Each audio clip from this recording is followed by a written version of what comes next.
أكبر الله أكبر.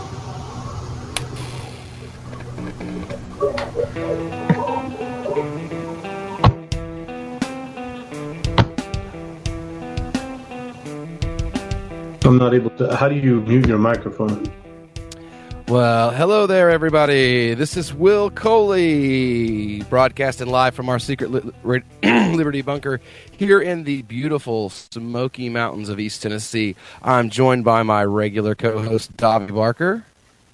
How's it going, guys? And our special guest co-host. He's a big libertarian mover and shaker in the state of Oklahoma. I believe he ran for governor in 2014. He also has been working tirelessly with Muslims in the Oklahoma area in order to create a relationship between the Libertarian Party and Oklahoma Muslims. His name is Dax Ewbanks. Say hello, Dax. Hello. Good to be here. Thanks for having me on, Will. All right. And tonight, our special guest academic, his name is Imam John, or Yahya Ederer. He is from Tulsa, Oklahoma, and he is joining us also via Google Hangout. Say hello. Assalamu alaikum, Imam John. Peace and blessings with everybody listening. Awesome. So if you could kill the video, it helps our upload feed stay nice and smooth for everybody that's got video going. Tonight, basically the topic is we're talking about cooperative effort, interfaith, interpolitical, intercultural cooperative effort.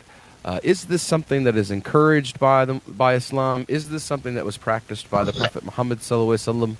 Is a positive relationship between the libertarian/liberty movement community and the Muslim community not only something that is good for both communities, but is this something that would be seen in Islam as a sunnah? Is this something that would be seen as a righteous action in Islam? To be a part of this kind of effort, to be directly involved in these types of things, in creating these relationships, not just in Oklahoma, not just here in Tennessee, not just in Florida, but in every state all over America.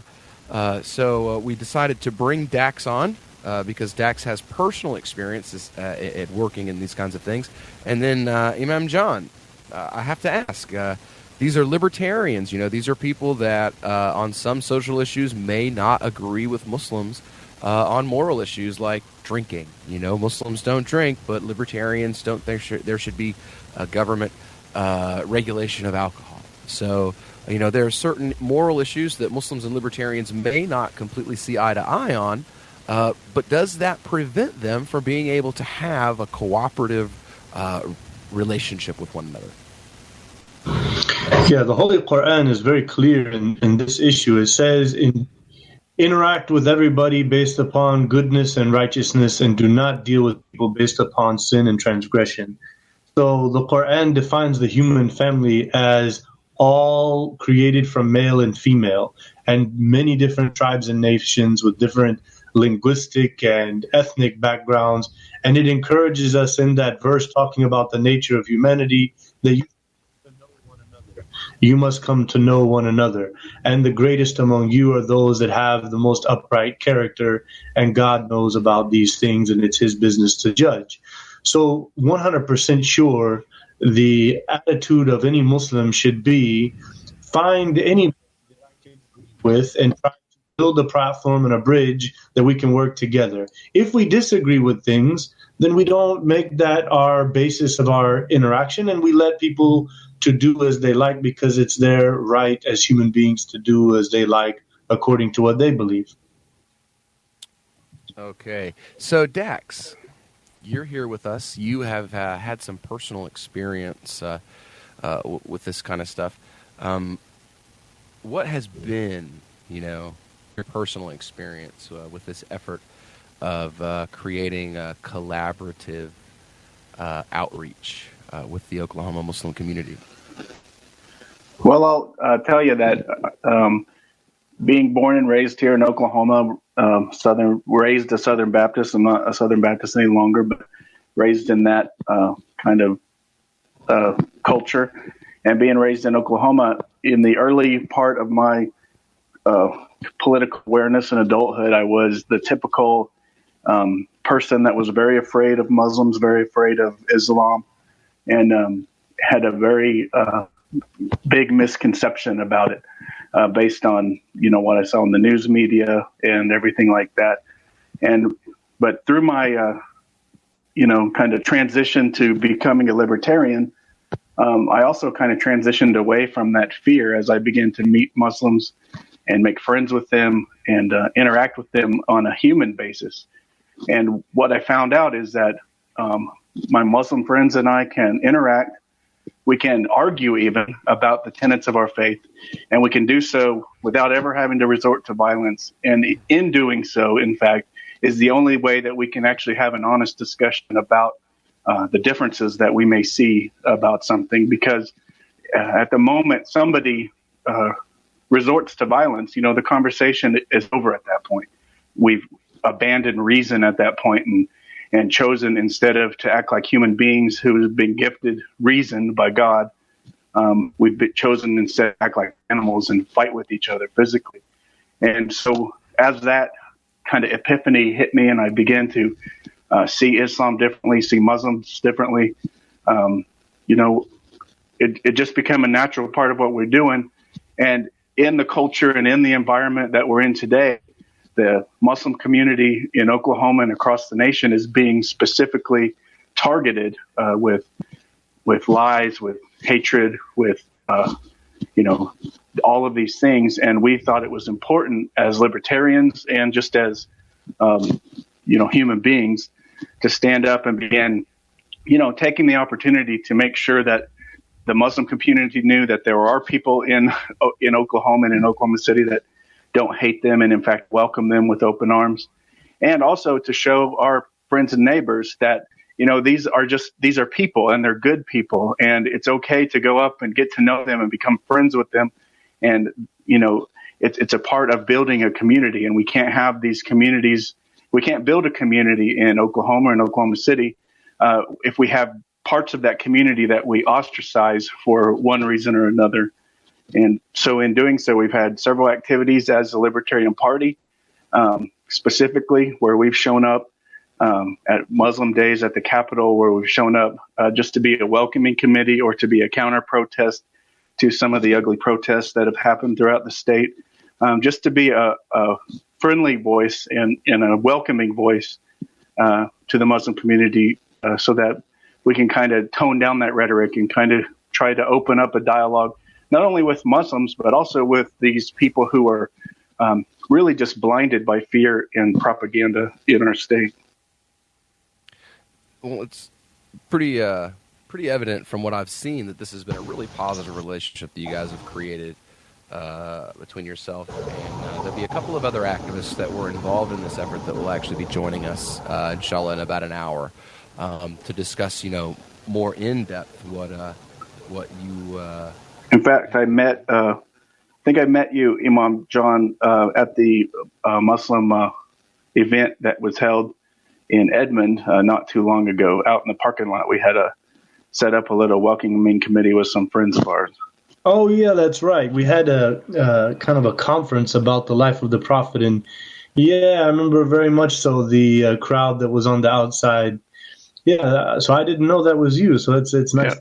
I was in that crowd, and there was another crowd there that was a much smaller crowd, but they met across the street, with the kind of stereotypical hateful slogans and banners. And our initial intent was to show up there and be a counter protest to that, but what we instead decided to do was come closer and be welcome. And in fact, I ended up making several friends at that event, and people that I'm still conversing with and friendly with today. So it turned out to be a great event, and we had a lot of fun and met. We'll be right back after this. We got to go pay the bills real quick. We'll be right back on LRN.FM.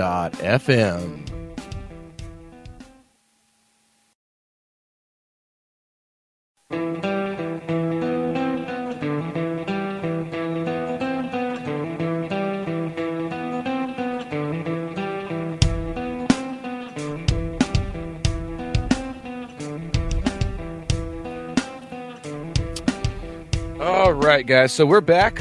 Call to Freedom on LRN.FM. Broadcasting live from all across the country right now. We got me here in my secret Liberty bunker in the Smoky Mountains of East Tennessee. Then you've got my illustrious and amazing co-host, Mr. Davi Barker from San Diego. Yeah, actually, well, I'm not from San Diego. I'm from Sunnyvale. But tonight I've actually decorporealized, and I am broadcasting from the Aurora Borealis through morphic fielding. So there you go. So we are actually broadcasting across the universe, it would seem. And then we have our special guest co-host with us from Oklahoma. He works with the Oklahoma Libertarian Party, and I believe Oklahoma Liberty on Tap, Mr. Dax Ewbanks. And we also have our special guest academic tonight, Imam Yahya Ederer from Tulsa, Oklahoma. So we're back, guys. Are you guys hearing the bumper music when we go in and out or not? I hear it. What about you guys? Do you guys hear the music? Like before we come or go to a break, Dax, do you guys hear that?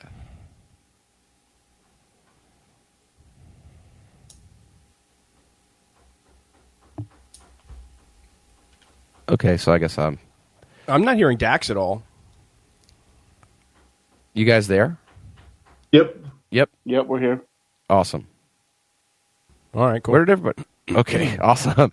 So, are you guys hearing the music for the? No, all we hear was you. Oh, you Yeah, hears I'm- me. Okay, yeah, that's an audio issue that we're gonna have to figure out eventually before long.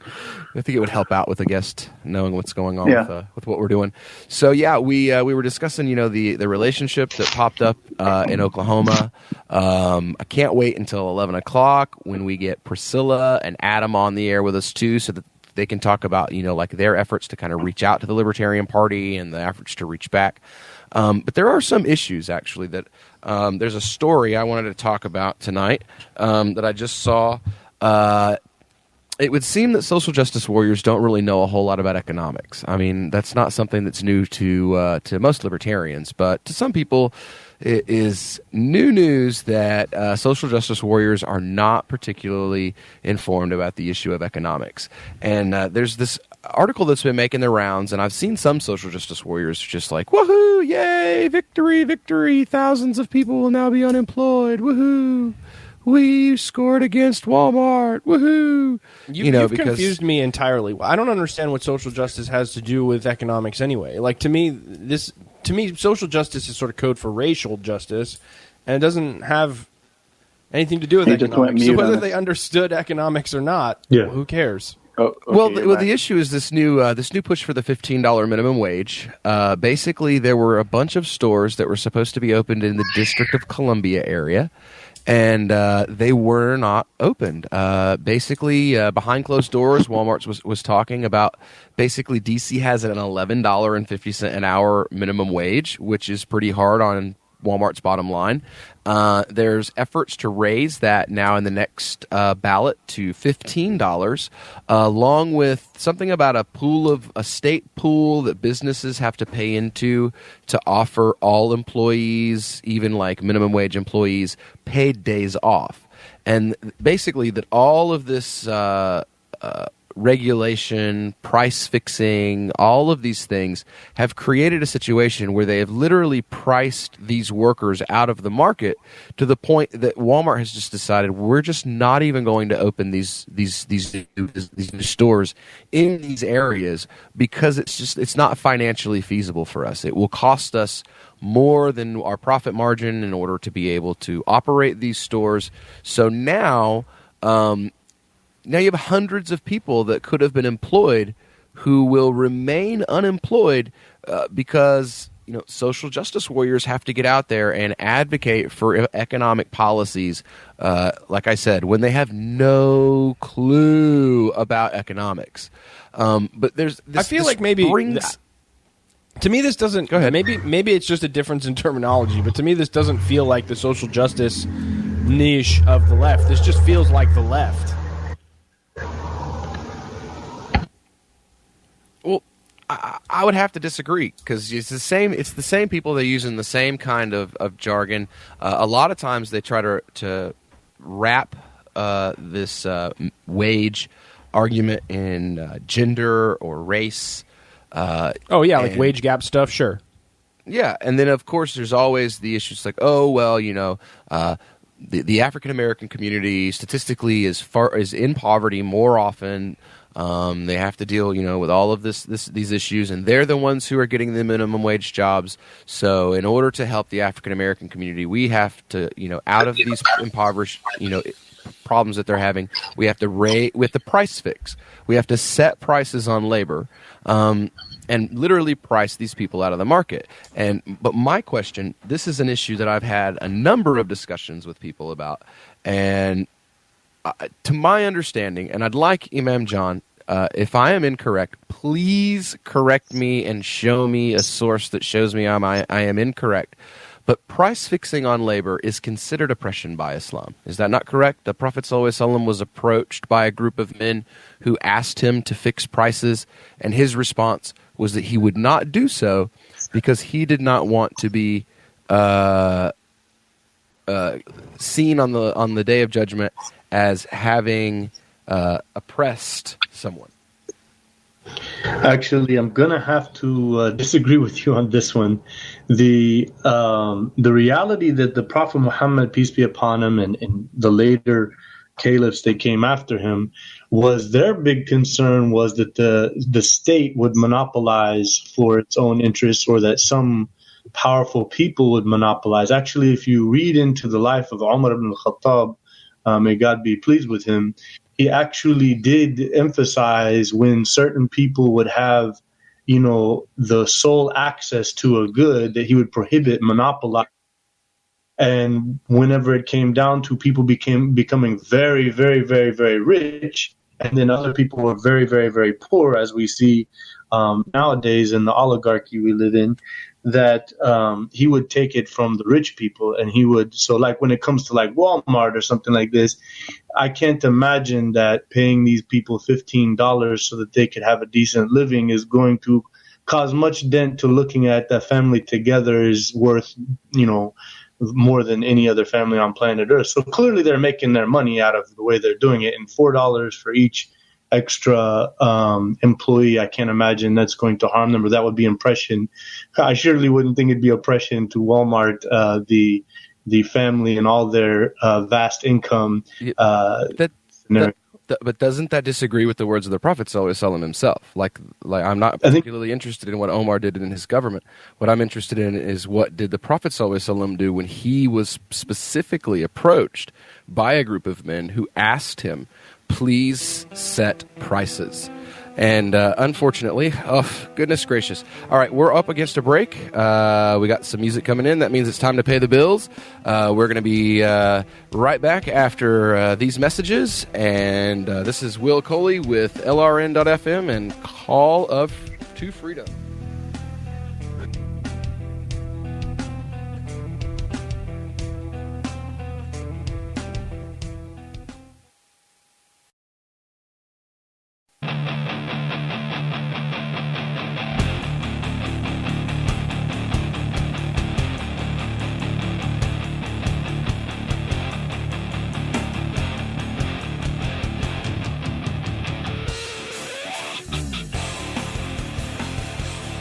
And we are back.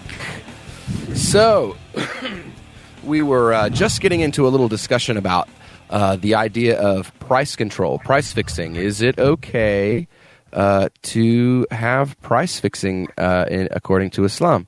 And the Imam and I actually were having a bit of a disagreement about whether or not price fixing is something that is permitted. If the state has the right to tell someone how much to charge for a good, a service, and that would include labor. Now, from what I've read and the scholars that I've read, labor is viewed among the ulama as a thing, in the same way that a pound of dates or an ounce of silver would be considered. It's something that exists in the marketplace, and the price for it should be set by the marketplace. Now, that comes from a number of scholars, but what's more important to me is that a number of hadith traditions report that a group of people came to the Prophet ﷺ and they asked him if he would fix prices. And he replied, Allah is the one who fixes prices, who withholds, who gives lavishly, and who provides. And I hope that when I meet him, none of you will have a claim against me for any injustice with regard to blood or property. And he did not fix those prices when he was asked to do so, and basically referred to the process, the act of fixing prices as an injustice in regard to blood or property.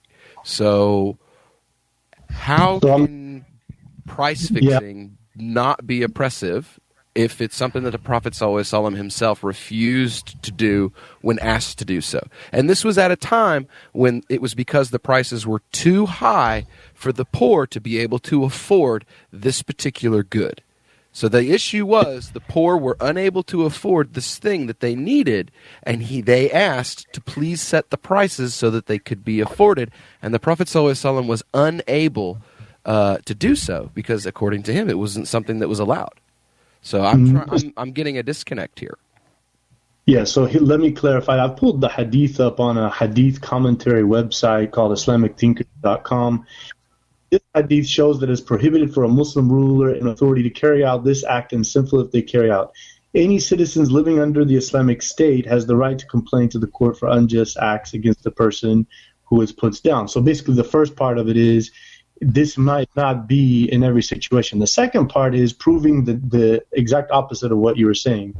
The reality of pricing is a grave haram upon the nation, meaning for prohibition under all circumstances, whether in war or peace, causing the commodities to be possessed by only the rich and not the poor, as in such cases around the world the black market appear.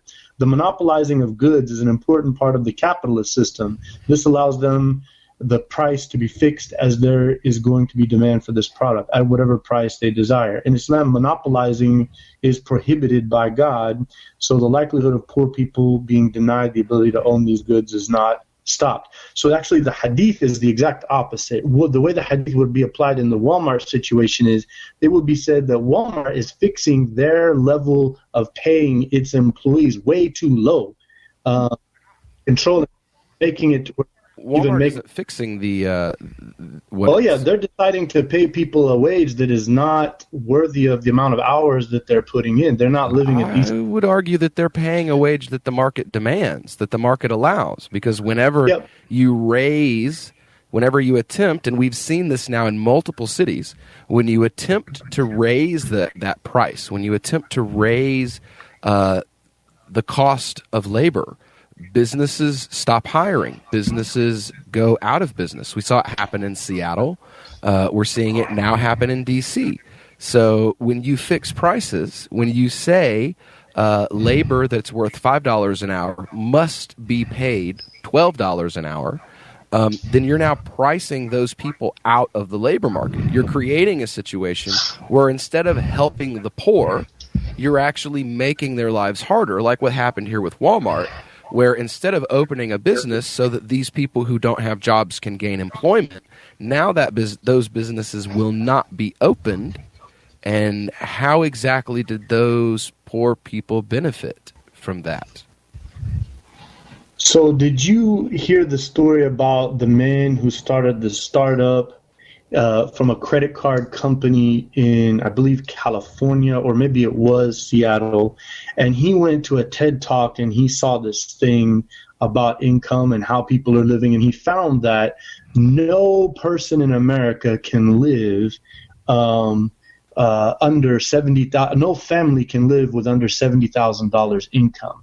And so basically what he chose to do with his corporation, I mean, basically what we all boil this down to, I would have to say, because I am a little bit well-read on economics, sounds like you're a libertarian spouting Republican classic claims about protecting the very rich people. And I'm a praxeologist is what I am. And so for me, it's just a question of consent. If the amount of money a person is being offered in exchange for their time is not worth it to them, they would do something else with their time. Like you're making in an environment of consent, you are setting priorities by the decisions you make by avoiding opportunity costs or ignoring them. So the fact that the person voluntarily comes to work, like, practically means it's worth more to them to work than not to work. Yeah, I think when we look at the way the wealth is distributed, and we see how the percent and all of these giant corporations like Walmart are having huge, vast surpluses of wealth that is really not even needed to them. They're not even using it. They're just having all this wealth. And that wealth could have been fairly paid to the people who are doing all the work to make them. Well, I'm holding on to wealth I'm not using. That's something people are allowed to do. Yeah, but not when people are living a very hard life, who are working a very hard job, 40, 50, 60 hours, trying to support a decent family, and they're not making any sort of a reasonable income. Maybe we should have a Walmart employee on this. I have a little bit different take, maybe, on this, in that, what if you look at it from the perspective of, the government's regulation of Walmart, right? It creates Walmart. Like, that's the thing. These laws you're proposing are the thing that keeps small businesses from competing with Walmart. Exactly. Right, but let's look at the idea that let's look at what a corporation like Walmart is. They are a creation of the state. That is what they are in the nature of their corporate being, right? Yeah, on paper they're a tax entity, right? Right. But you and me and everybody, every other individual human, we're not a creation of the state. We're a creation of God. And so the state's right to regulate the corporation, in that context that I just described, the state actually has a right to regulate the corporation. What the state doesn't have is a right to regulate me. Right, but they will when they pass their minimum wage laws. They are going to. Exactly. But what happens is you get into these situations where the state, instead of regulating the corporation, all of that regulation goes to the individual. So we have personal income taxes, we have individual regulations, and so there's no. And though I believe that those regulations are not a part of the nature of the authority of the state. Yes, and hold on, let me make this one point. This is exactly as Islam sees it. There should be no income tax on a person just for being a person as yourself. But those institutions in the state that are making all this money, the taxes can come from them and be distributed to whoever might need it and so forth. That was the model of the caliphate, what you're talking about right there. All right, guys. Well, unfortunately, we are headed out to break. I think we're... Nope, I don't think this is a hard break yet, but we're headed out to break. We got to go pay some bills, and we'll be back with you guys in about 4 minutes on LRN.FM. This is the Call to Freedom, and we'll see you on the other side.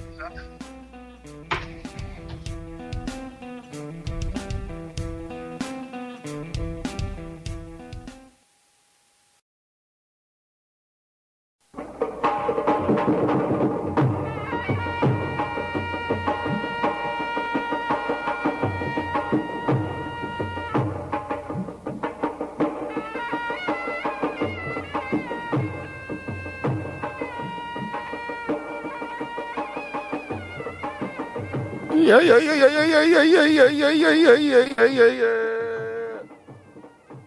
Oh my Lord! Every time I hear that, I hear Native Americans singing in my head, Davi. That was such the most awesome choice for bumper music. Well, I can't hear that part of the feed, so I really would just scream in my ears. That sucks for you guys. There's this awesome song by was it Taquacore? Taquacore is a genre. What's the song? The song that I was just jamming out to in my headphones coming back from break. Sharia in the USA. Oh, that's by the Cominas. Okay, and it's called Sharia Law in the USA. Yeah, it's Iranian punk rock, right? Pakistani punk rock. I love it. It's awesome. I can just imagine, because people listening, that can still hear us in affiliates, that are used to hearing Rush Limbaugh and Glenn Beck and Sean Hannity and stuff like that all day, hearing that, they just turn on the radio and all of a sudden they hear that music coming through. It's just like the look on their faces is like they turn completely white and drop their coffee and have a heart attack in the middle of their kitchen floor. So we were just discussing, the concept of labor in Islam and the concept of price fixing.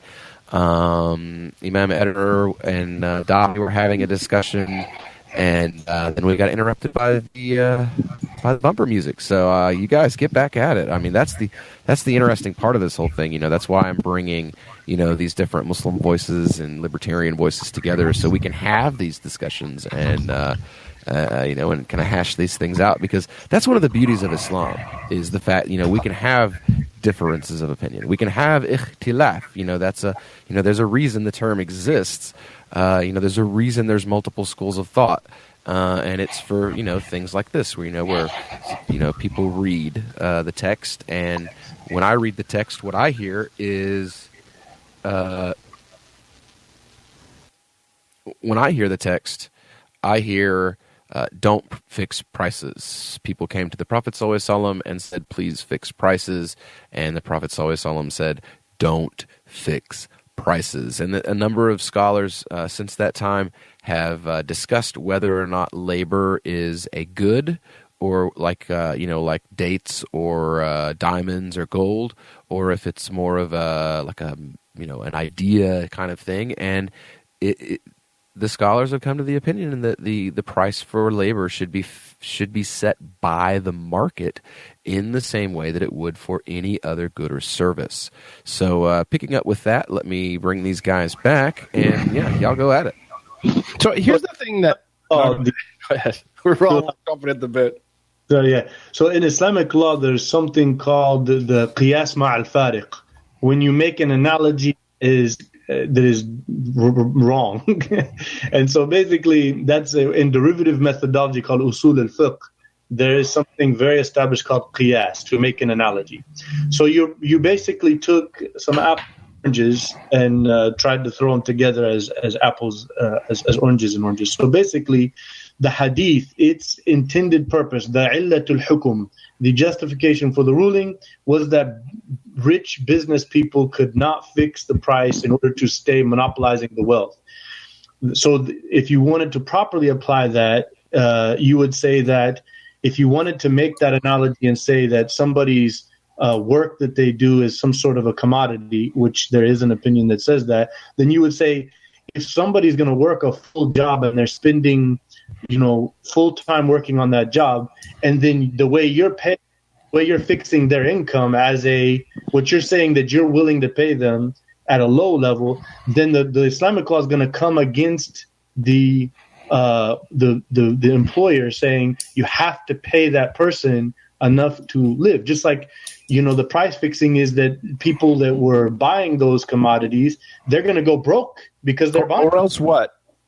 I mean, like, this is the thing. Whether you're invoking Islamic law or American law, it doesn't matter. You're only talking about half the equation if you're talking about the price setting, which is $15 an hour, hypothetically. Right.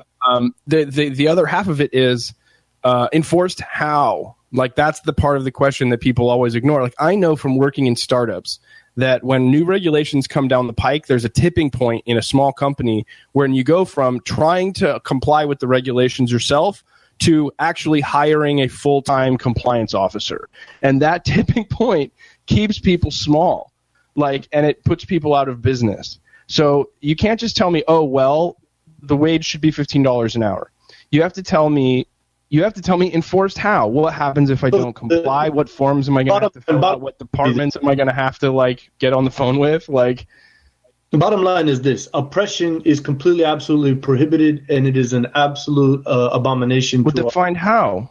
So, if some business is being forced to do all these things like you're saying, and they're going down, then whatever government... I don't want to talk about abstract businesses. I employ people for lower than minimum wage. Let's talk about me. I hire a person, and I pay them $10 an hour to hand out flyers because it's not that valuable to me as a service. It's a part-time job. No, they could do it full-time if they wanted.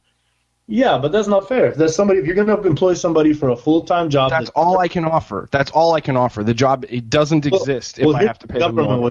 The government would, if you're a small business, you clearly don't have the means. So it would be oppression to force you in your situation to lose your business and your family means. So the government should have a way, particularly like these giant corporations that are disproportionately capable other than you, to give that person a job and so forth. So, I mean... Wait, who should have a way to employ this person? The government. I have a tendency to just employ teenagers and children because they don't need a living wage. Right. And that makes sense for the level of skill that I'm asking for. 100% acceptable. So do you think I should be forced to pay these teenagers $15 an hour? Nope. Okay, but that's what price fixing does. I think that makes sense too. That's what price fixing does. That's what price fixing does. But that's price what fixing says on a large scale. All labor must be $15 an hour. That's what price fixing is. All wheat must be $12 a pound. All corn must be $6 a pound. That's what let me make a statement that will basically complement what you guys are talking about. All price fixing is not good. Some price fixing is good, some is bad. And so the morals of our religion about allowing people to earn what they need to. So when he said this teenager here who's got parents taking care of him and so forth, our morality system would say you can pay him $6. You know, he's just gaining some extra money by doing something. And so he should want to volunteer to help you out anyways, just to be a good person for his neighbor. But when somebody is being employed for a full-time job in which that person is expected to take care of a family and they can't pay their rent, then I have no expectations about what the person does with the money that I give them. Yeah, no business does. That's not my job. Any business is concerned. You feed your family. It's not any business is concerned what you do with the money after you make it. But that's not got anything to do with anything. What I hear from Imam John is different than what I hear from the left.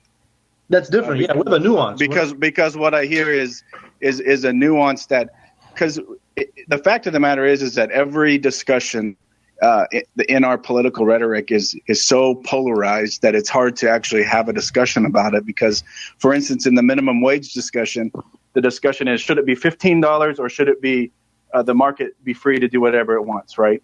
And so there's not an actual discussion that takes place. There's just this polarized lines that are drawn in the sand. But what we're hearing here is a different kind of discussion where there's a nuance, where there's somebody saying that, and what I would say to that nuance is that the individual should be free to pay whatever he wants with whoever he contracts with. But the corporation, because of their nature, and when I say their nature, I mean because of how it is they come into being. Right? Because they're contracted with the regulatory agency. Yeah, they're an entity. Well, because they were created by the regulatory agency. They are a creation of the state. A corporation is. Yeah. And being as such, the state has natural authority over them, just like God has natural authority over me, because I'm a creation of Him. And so, in that sense, but what we have is the policy being debated is a $15 minimum wage, which would apply to your the guys that you have handing out signs as equally as it would apply to Walmart, which doesn't make any sense. I would want the freedom to grow as large as Walmart without having to incorporate. Oh, well, you don't have to. Yeah, sure, exactly. That would be great, and you would take all the risk upon yourself. So good. Yeah, policy. absolutely. I don't believe in limited liability. Absolutely, right. Like I should be fully liable for myself at whatever size my business grows. Right, and so good policy. So the state is selling the corporation or corporate. All right, I don't want to say personhood. It's time for a hard break. We'll be back in about 6 or 8 minutes. Everybody go take a leak, grab a sandwich, grab your favorite pipe, get a glass of water. We'll be back in just a little while. Exactly. That is All right, guys, we're coming back.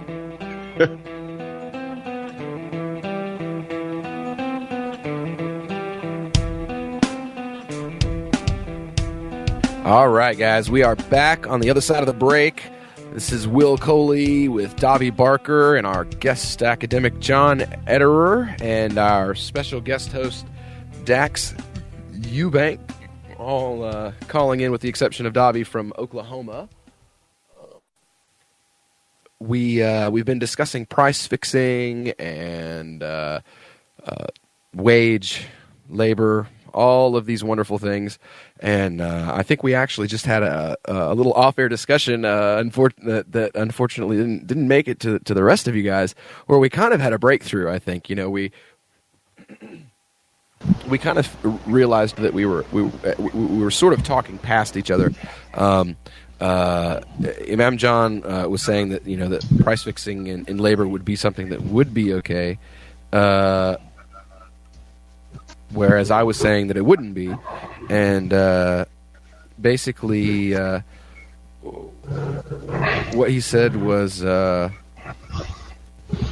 I think the breakthrough was when he was saying we're not talking about statutory systems. We're talking about judiciary systems. We're talking about the ability of the employee to file a complaint against his employer and say, "Hey, something about my working conditions is unjust," as opposed to a legislator saying, "Absolutely, everyone in these working conditions must be paid this much." Exactly. So in Islamic law, the government would not make a law specifically for every single case, $15. What it would do, it would say everybody should treat their employees. Do that. The government. Well, what the government would say that a person that the courts have the right to hear cases.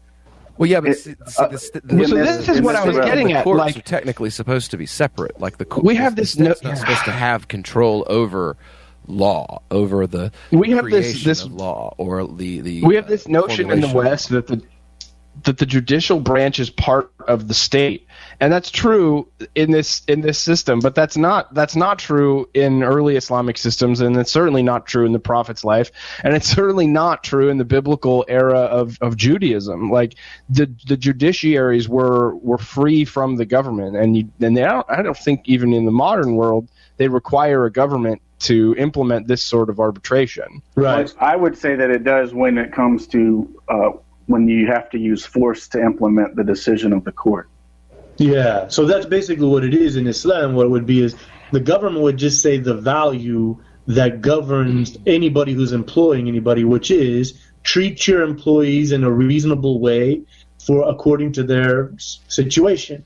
So that's the general law of the land. Then, if any employee felt, I believe I'm being oppressed and this is unfair and I'm doing hard work and I have this skill and my employer is doing very well and I'm now struggling in poverty. So they go to the court and then the judge would make that decision based upon that case. What about the mutual consent, though?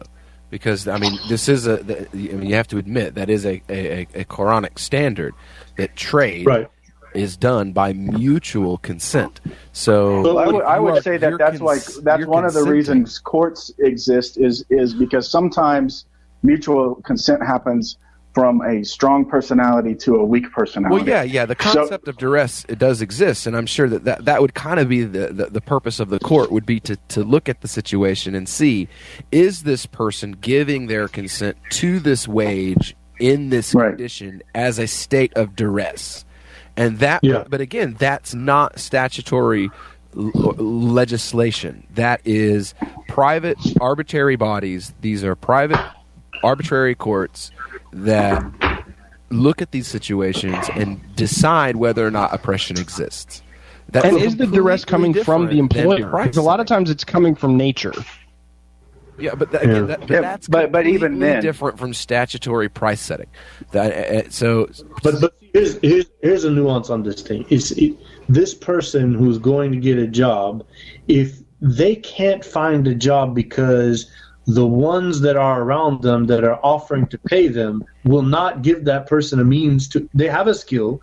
They're going to find a job. Whoever is there is saying, I'm not even going to pay you what you need to live on a reasonable living. So then here's where the government in Islamic law would have to find for that person something, some way, whether it be through a tax credit or something, to live a decent life. Poverty is unacceptable in our religion. Okay.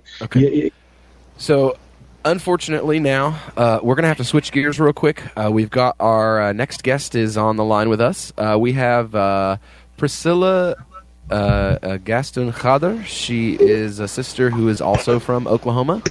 She works with the organization that Davi and I both work with, Muslims for Liberty. She does a lot of work.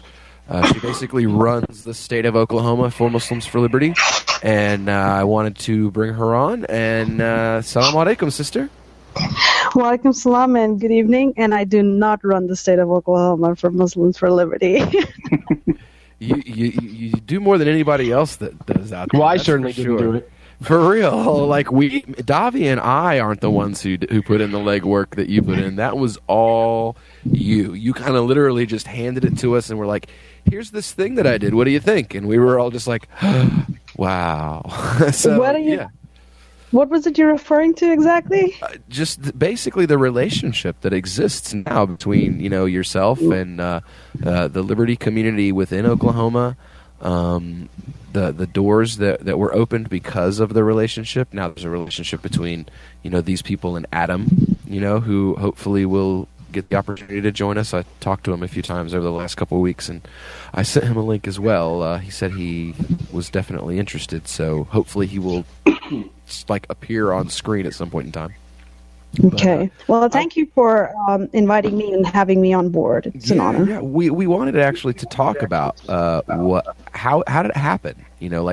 What's the story that went from the only thing you ever hear out of Oklahoma is things like John Bennett to libertarians forming a human chain and singing songs and handing out coffee and protecting Muslims at a Muslim Capital Day event in Oklahoma, early last year. Like, how did we go from one extreme all the way to the other? Like, what's the story with you and Dax on how that happened? I think I'd like to go far back as saying that all good things, everything happens for a reason, right? And even if it's a bad thing, Islamically, even if it's bad, there's a good behind it. So when we started seeing a lot of negative press toward Muslims, especially from elected officials in Oklahoma, at that time, I wasn't very interested in politics. I had no interest whatsoever. I was living in my own bubble. And then I met some friends who were very active in politics at the time. This was around 2012. And a good friend of mine, Adam Bates, he introduced me to a couple of Ron Paul people in Tulsa. And everything was very new for me. I had not heard about the Libertarian Party. I'd had no, political philosophy that was, a well-formed idea of what it all was. All I knew was the whole system, in my opinion, was rigged. I always saw it as a setup where there are the haves and the have-nots, and how we're all up against a very authoritarian system, and the odds are stacked against us, no matter which way I looked at it. The whole two-party system didn't work for me. I didn't see that as a solution. I didn't buy the idea that either the Republican or the Democratic Party had a stake in it, except for their own vested interests. So I didn't buy the whole political system the way it's set up. So I just wanted something that was not shoved in my face as a solution, because I saw that as a non-solution. So when I met Ron Paul people in Tulsa, and I got to know more about them and what they were working with and different ideas and philosophies, and when I started reading more about all right, the libertarian philosophy. We're going to have to pick that up on the other side of the break, hon. Okay. This is Will Coley with a Call to Freedom on LRN.FM, and we'll be back right after these breaks.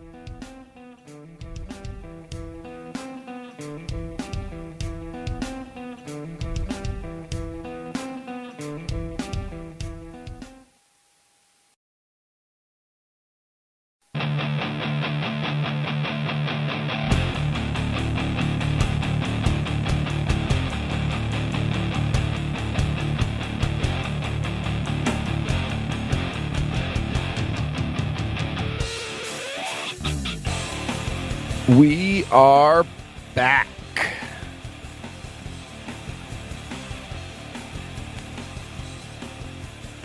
So this is, again, Will Coley on Call to Freedom on LRN.FM, and we are here with Davi Barker. And Dax Ewbanks, our special guest co-host, Oklahoma Liberty on Tap, right? An Oklahoma Libertarian Party? Yep, Oklahoma Libertarian Party, Liberty on Tap. Awesome. Anything libertarian, I'm all over it. Right, and then we also have a young lady who's been doing some work with our special guest co-host, Dax Ewbanks, a young Muslim sister by the name of Priscilla Gaulston Khader.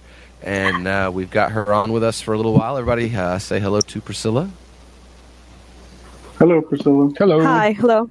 And it's good to have you back with us. Glad you stayed with us after the break. And My just pleasure. go ahead and pick up where you left off, and we'll continue listening to the wonderful story of how you got all this stuff going. Right. So just to cut a long story short, I met two awesome people from the Liberty on Tap group in Tulsa, Oklahoma, Joanna Francisco and Lisa Bowman, and they introduced me to the work that they're doing. They were wonderful people. Now I am on the board for Liberty on Tap Tulsa. I am also on board with the CARE Oklahoma chapter.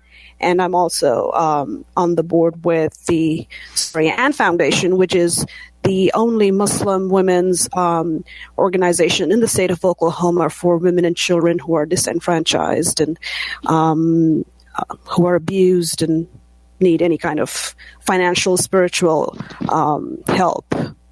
So I think I met Will Coley totally by chance.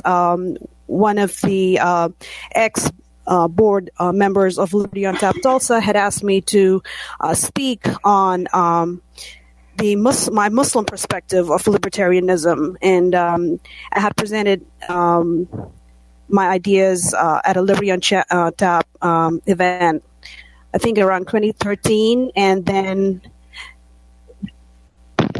they had asked me. Then they had asked me to write. Publish my presentation, and I think when that was published, Will Coley picked it up and he contacted me and he was like, welcome, and after that it's all history. There's been no turning back. Then Hisham Melaji, he's also with Liberty, with Muslims for Liberty, and so here I am. So now, at Muslim Capital Day, there was, I guess the only way to describe it would be an anti-Muslim protest. And basically the libertarian community came and... The Muslim Capital Day was hosted, really was the brainchild of Adam Soltani and the CARE Oklahoma team. They had this idea to do it for the first time in Oklahoma. So since it was the very first time, it was a very big deal. Muslims were looking forward to it. Everybody was, totally pumped. And I think the haters were totally pumped as well. So we had state officials, a lot of,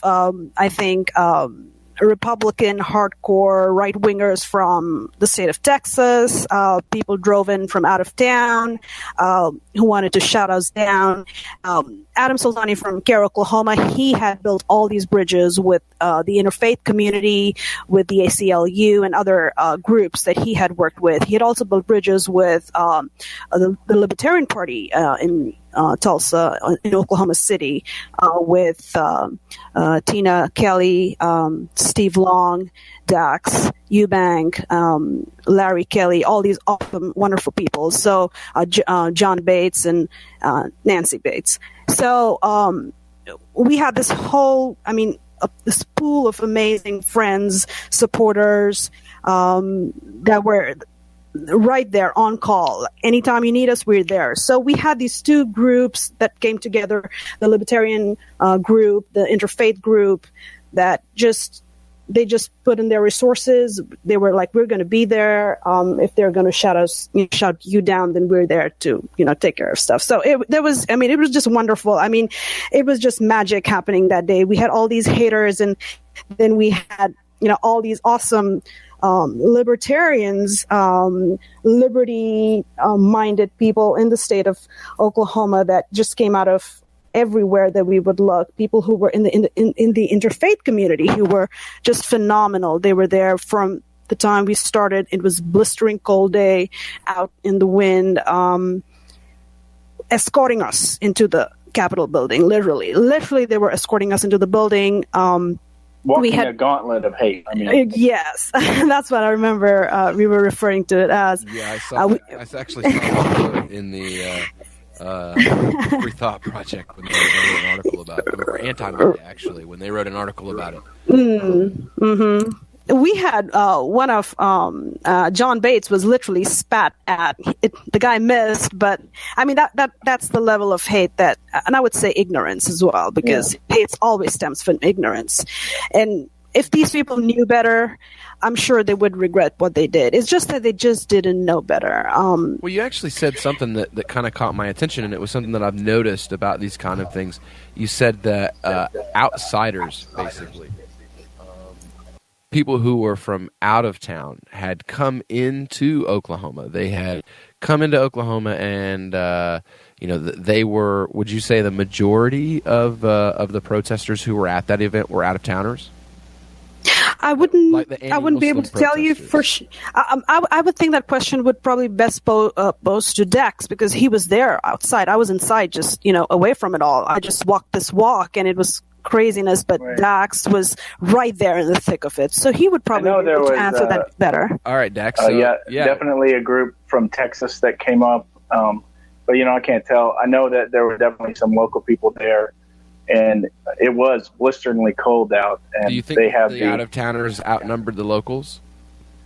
I can't really say. I have no idea how I would judge that. I know that the event itself was coordinated from out of town. It was coordinated from or I can't remember the exact organization, so I'm not going to say the one I think it might have been. But it was coordinated from somebody out from Texas, who made the Facebook page, who made the event page, and kind of rallied everybody to show up. And that's some people to me, I guess the historic. It's like evangelical Islamophobia. Well, there's kind of a historic precedent with that here locally, where I live at, here in eastern Tennessee. Back in the 50s or the 60s, there was a bombing, the Clinton High School bombing, and in the Clinton High School bombing, basically what happened was a local guy came in from out of town. There was no real race problems in this town. He came in, riled everybody up against each other, caused a bombing, and disappeared 2 days later. So we'll pick this up on the other side of the break, guys. And this is Will Coley with Call to Freedom. We'll be right back.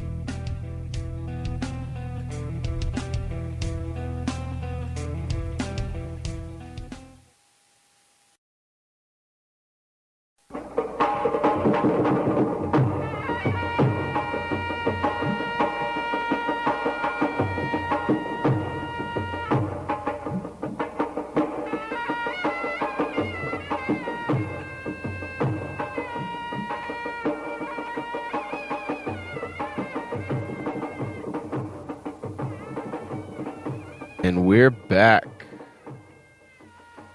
with you guys. So, we were having a really good conversation with Dax and Priscilla about, the stuff that they've been doing, the work they've been doing together. I have to say, this is something that I would, inshallah, love to see happen in states, all over the country. Priscilla once again showing, that something that can be done. I've heard a lot of people, there's one brother in particular who is associated with some other quite popular people who shall remain nameless, that feel that, any effort to reach out to anyone outside of the left is basically a complete and total waste of time and resources. And we've proven in Florida now. It's been proven in Oklahoma. It's been proven in North Carolina. It's been proven over and over and over again. It's been proven in Ohio that if Muslims take the time and the effort, it's been proven in New York. You have, the Staten Island chairperson of the Libertarian Party is Muslim. You have Muslim candidates running in the Libertarian Party. You have Muslim speakers at the National Convention this year. So, it's just one more example that we have, to be able to show that if Muslims will get out of their comfort zone and will take the time and the effort to attempt to reach these people, that they really are there to be reached. It just takes, the courage to try to do so. That's a good point, and I think that in the political environment we have today, we have this kind of idea that you have this choice between the left and the right, and on the left or on the right is obviously this Donald Trump style, just horrendous bigotry. And then on the right is the more socially accepting group of people, and so it's like you have this false dichotomy of, well, if I'm a economic conservative, then I have to go to the Republican Party and just deal with the bigotry. But if I don't want to deal with the bigotry, then I have to go over to the left and deal with, economic illiteracy. And the truth of the matter is that the Libertarian Party provides a place where you can both be, an economically literate person and also not a bigot. And it's really kind of a wonderful place to be. And the polarization of the rhetoric right now is really starting to uncover in the eyes of many that in the Libertarian Party. I think that the Libertarian Party is just starting to stand out as the natural, common place where those two things come together and it makes sense, and it's really just the right place to be. Well, I think I'm seeing kind of a self-purging going on right now. Maybe Davi will agree or disagree with me on this, but like the camp. Who's purging? Well, it's the movement is kind of purging itself, and I don't mean like a kicking people out kind of purging, but more of a like people are not listening to, or like the Libertarian Party is stereotypically supposedly like this safe haven for racists, because the Libertarian Party doesn't believe in like using the state in order to force people to do business with each other and that kind of thing. So supposedly it's like this bastion for racism. And then you have with like when Trump comes out, you have like Mikey with Jewish libertarians, or you have Cantwell, or Holy Moly. You have these people who have come out and they're outing themselves as not truly being the people that they say they are. They're like I'm a libertarian, but I'm an authoritarian libertarian. Like I want to see another Pinochet. It's I would say in Oklahoma the purging's been purposeful. We have purposefully purged the party of bigotry.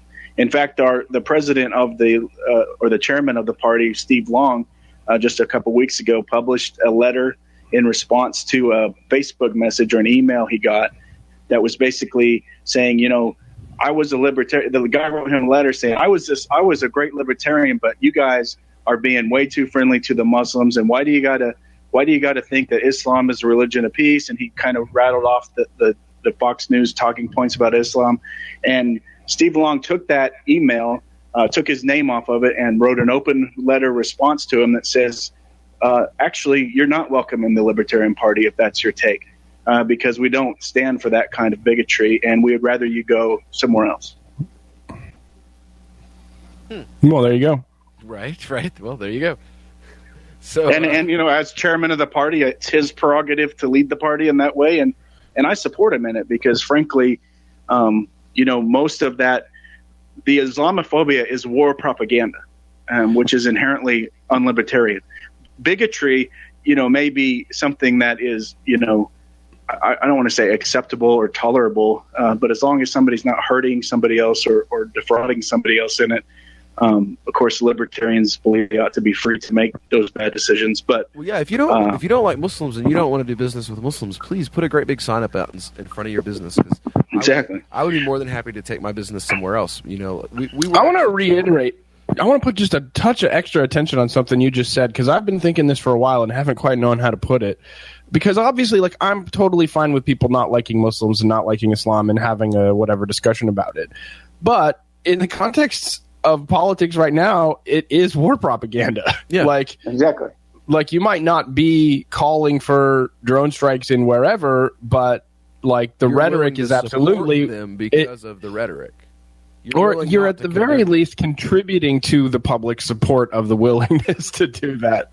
So it's relevant. It's not like it's just an honest disagreement about the facts and the histories and whatever. It's no, this is actually like a component of Western statecraft is that war requires propaganda. Well, like when I was a kid, you know, most people talk about like they think that the anti-Muslim movement is like this thing that just popped up since like Obama got in office, and that's complete and total hogwash. Because I remember being a kid in a Baptist church in Lenoir City, Tennessee, like little tiny sleepy town in Appalachia, having a guy who was from the Middle East. He had a Middle Eastern accent, and he came in and told us about how evil the Muslims were and how scary they were and how he converted to Christianity, and his brothers tried to kill him, and he had to run away, and America is great, and Christians are great. And it was right around the same time as the initial invasion of Iraq. The first time we invaded Iraq back in the 90s, like 1990, 91, I was like in 5th grade. So I may have the year wrong, but I was a 5th grade kid, and I'm hearing the same anti-Muslim propaganda that you see preached in churches today by Waleed Shubat or that's who I just said. Is that Waleed Shubat or Paul Blair? One of these kind of people. Well, this guy was like, that the whole professional ex-Muslim convert, ex-terrorist thing that you have going on now. Like there's an entire industry. Pointing that out was why I started getting like death threats from Pamela Geller's crowd.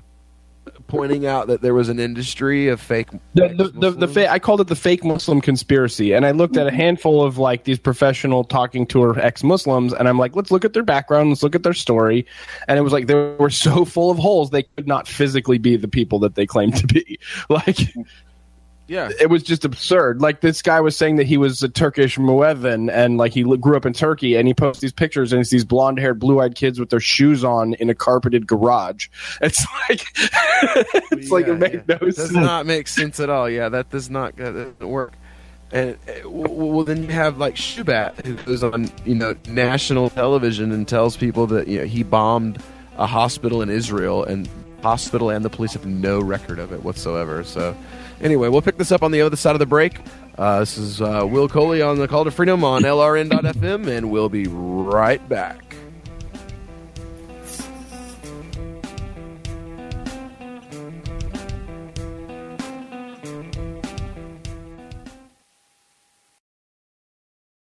Up with them at our mosque.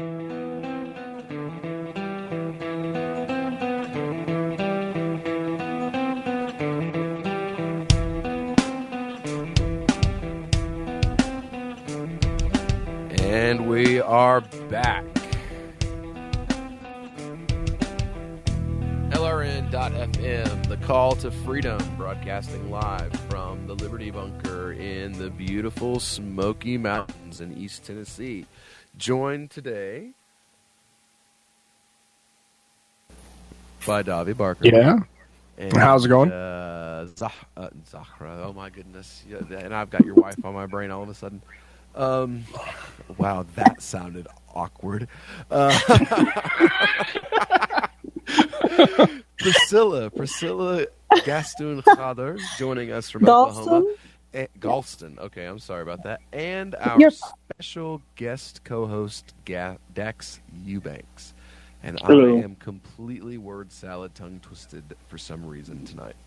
So, we've been talking about, different things. We had a great discussion earlier with Imam John Ederer from Tulsa, Oklahoma, who unfortunately bowed out of the call when Priscilla joined us. We were hoping he would stay with us and offer his commentary on what was going on with cooperative efforts of the libertarian community and the Muslim community in Oklahoma. Yeah, it's been a pretty good show so far, I would have to say. I've definitely enjoyed having all of you guys on tonight. And, what you guys are doing in Oklahoma, I have to say again, I said it earlier, I have to say it again. It's absolutely amazing. I'm so glad to see, these kinds of relationships starting to pop up around the country. You've got a similar relationship that's developing in the Carolinas with Dustin Bartow and his efforts there. It's a really amazing thing to see this kind of thing just starting to grow. We've been working, Davi and I and Hisham and Rami and a number, Imaduddin Ahmed, the brother's been doing this work for over a decade, and finally it's starting to pay off, and we're starting to see the fruits of all the labor that's been put in over the years, and seeing you guys is it's really awesome. I think it's kind of funny because here in Oklahoma it doesn't seem like work because it's just there's great people. Priscilla changed my whole perspective of Islam and over dinner after the GOP convention one year. That's basically about. I credit her meeting her with rescuing me from the neocon Islamophobia. And that's what I'm talking about. That's exactly and what then I'm from about. There, it was just a friendship. And like she mentioned, Lisa Bowman and Joanna Francisco and Steve Long and Adam Soltani and all these great people. And we begin to know each other. And then we see our friends being, targeted for horrible, terrible things. And it's not like, oh, well, let's organize, on behalf of the party. It was just like, we already had a, kind of party infrastructure in place. Let's use it to go help our friends. It was just a natural thing to do. It didn't, it's not been something, to me, it's just been, those relationships have just been flowing and interacting and is creating just kind of an awesome community of libertarian minded people and, of all different kind of, from Islam, from Christianity, from everywhere. And it's been great. And I have to say, a major creating these personal relationships, getting out of your comfort zone, so to speak, going to these kinds of events. You can't reach people sitting on your couch. You can't reach people. You can't reach people going to events that they're not at. You can't keep going to the same events and talking to people who are friends with you and build new bridges. And I think that's a very, very, very important point that you're making right there, because when I decided to wet my feet, with the Republican Party, with the libertarian faction of the Republican Party, and when I was part of the first Tulsa GOP convention, it was all very new to me. But I had a couple of friends with me who were, throughout the whole, should I say, ordeal. It was all a very new experience. I knew I was going into an area that was very alien, that was antagonistic, that had a lot of preconceived notions about Muslims and Islam. And I was obviously very Muslim, and a lot of the people were, kind of gave me the cold shoulder. They were like, what is she doing here? Confused. I had somebody give me a card telling me about how Jesus loved me. And I was like, I love him back. All sorts of things. But and I think that goes to the point where you're trying to make about getting out of one's comfort zone. And until and unless we're not willing to actually physically, emotionally, and spiritually do that, I don't think we will get to where we want to be. And I'm talking about deserve to. I mean, if we're not willing to put in the effort, if we're not willing to put in the work to create the reality, to create the better tomorrow that we want, do we really deserve it? I mean, did the Prophet ﷺ not say that Allah will not change the status of a people until they change with what's within themselves? Saying, like, if you don't put that effort in, if you're not willing to subjugate yourself within yourself, to doing these things, and it may not even be about. It may not even be so much about changing what's within your own self. You can still be who you are, deep down, whatever you want to believe. You still have that, that right to do it. But I think it's about how do you want to look at the person sitting across from you? Do you want to humanize them at all, or is it just that it's your prerogative to be seen as human and the other person as the other? Situational leninism, right?